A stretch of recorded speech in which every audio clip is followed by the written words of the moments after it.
Assalamualaikum warahmatullahi wabarakatuh. Perkenalkan, nama saya Maria Ulfa Finanjung, calon guru penggerak angkatan 11. Pada video kali ini, saya akan memaparkan koneksi antar materi modul 2.1 pembelajaran berdiferensiasi.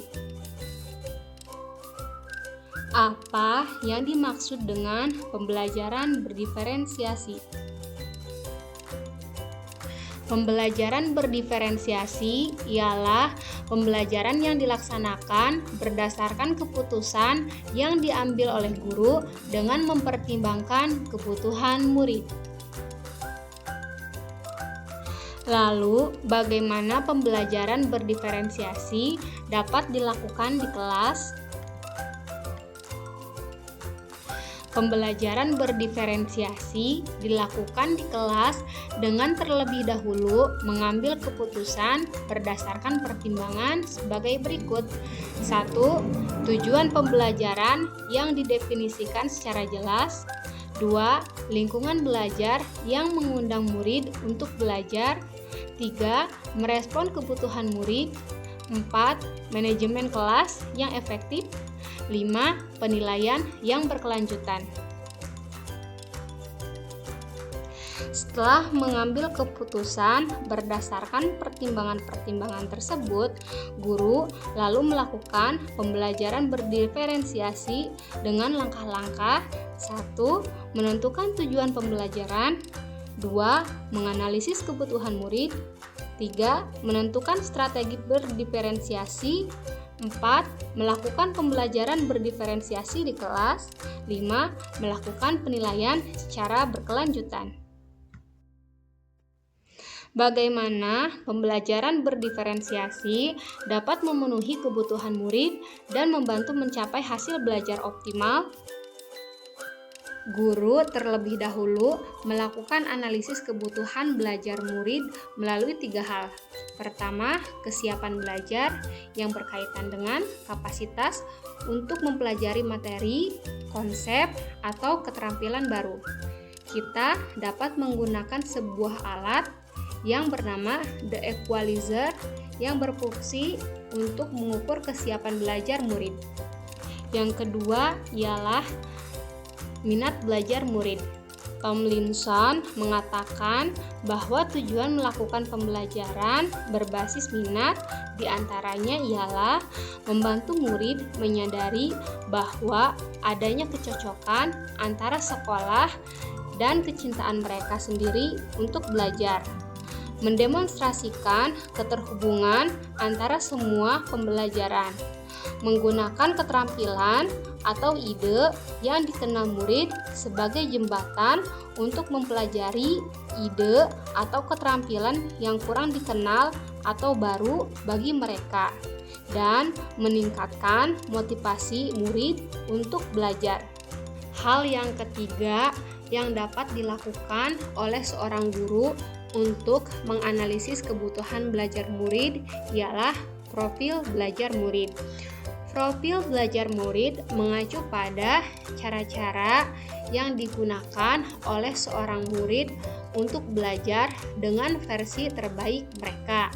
Tujuan dari mengidentifikasi atau memetakan kebutuhan belajar murid berdasarkan profil belajar adalah untuk memberikan kesempatan kepada murid belajar secara natural dan efisien.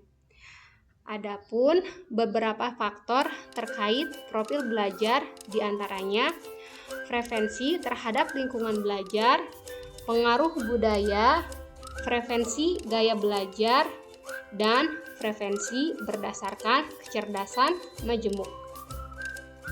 Pembelajaran diferensiasi dilakukan dengan 3 strategi yang dipilih oleh guru berdasarkan kebutuhan murid yang sudah diobservasi sebelumnya. Strategi pertama ialah strategi konten.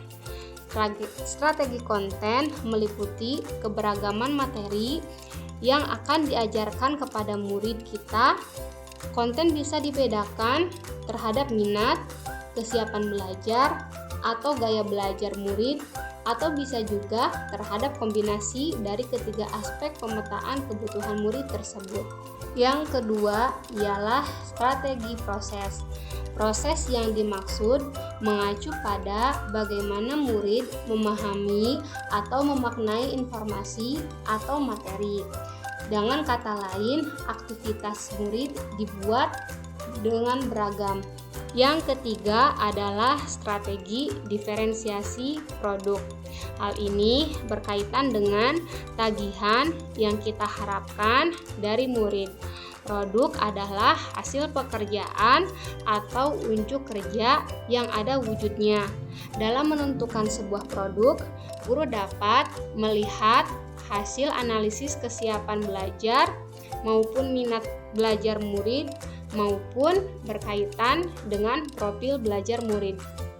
Bagaimana kaitan antar materi modul 2.1 dengan modul sebelumnya? Kaitan modul 1.1 mengenai pemikiran Ki Hajar Dewantara dan modul 2.1 mengenai pembelajaran berdiferensiasi ialah pembelajaran berdiferensiasi dilakukan untuk memenuhi kebutuhan murid. Hal tersebut sejalan dengan pemikiran Ki Hajar Dewantara, yakni menuntun tumbuhnya kodrat yang ada pada diri murid, baik kodrat alam maupun kodrat zaman.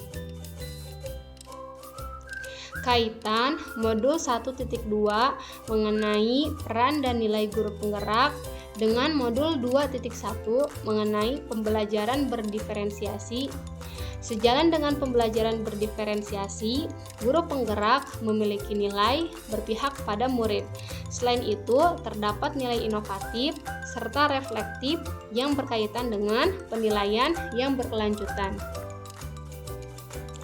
Kaitan modul 1.3 mengenai visi guru penggerak dan modul 2.1 mengenai pembelajaran berdiferensiasi ialah pembelajaran berdiferensiasi dapat dijadikan sebagai salah satu prakarsa perubahan dalam mewujudkan visi yang berpihak kepada murid.